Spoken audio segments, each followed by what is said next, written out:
हमारे मुल्क के बासलाहियत नौजवान मुल्क छोड़ के जा रहे हैं। एक दफा का जिक्र है कि एक तोता तोती का गुजर एक वीराने से हुआ। वीरानी देखकर तोती ने तोते से कहा, किस कदर वीरान गांव है। तोते ने कहा, लगता है यहाँ किसी उल्लू का गुजर हुआ है। जिस वक्त तोता तोती बातें कर रहे थे, एन उसी वक्त एक उल्लू भी वहां से गुजर रहा था। इसने तोते की बात सुनी और वहां रुककर उनसे मुखातिब होकर बोला, तुम लोग इस गांव में मुसाफिर लगते हो। आज रात तुम लोग मेरे मेहमान बन जाओ, मेरे साथ खाना खाओ। उल्लू की मोहब्बत भरी दावत से तोते का जोड़ा इनकार न कर सका और इन्होंने उल्लू की दावत कबूल कर ली।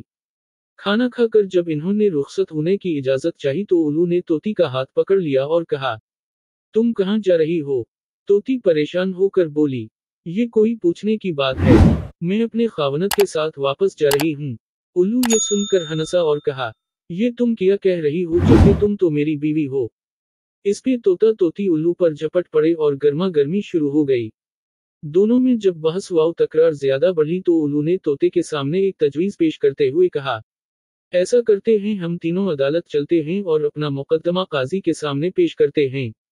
काजी जो फैसला करे वो हमें कबूल होगा। उल्लू की तजवीज पर तोता और तोती मान गए और तीनों काजी की अदालत में पेश हुए। काजी ने दलाइल की रोशनी में उल्लू के हक में फैसला देकर अदालत बर्खास्त कर दी। तोता इस बेइंसाफी पर रोता हवा चल दिया तो उल्लू ने उसे आवाज दी, भाई अकेले कहाँ जाते हो, अपनी बीवी को तो साथ लेते जाओ। तोते ने हैरानी से उल्लू की तरफ देखा और बोला, अब क्यों मेरे जख्मों पर नमक छिड़कते हो, ये अब मेरी बीवी कहाँ है। अदालत ने तो उसे तुम्हारी बीवी करार दे दिया है।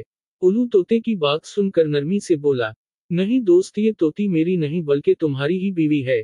मैं तुम्हें सिर्फ ये बताना चाहता था कि बस्तियां उल्लू वीरान नहीं करते। बस्तियां तब वीरान होती हैं जब उनसे इंसाफ उड़ जाता है।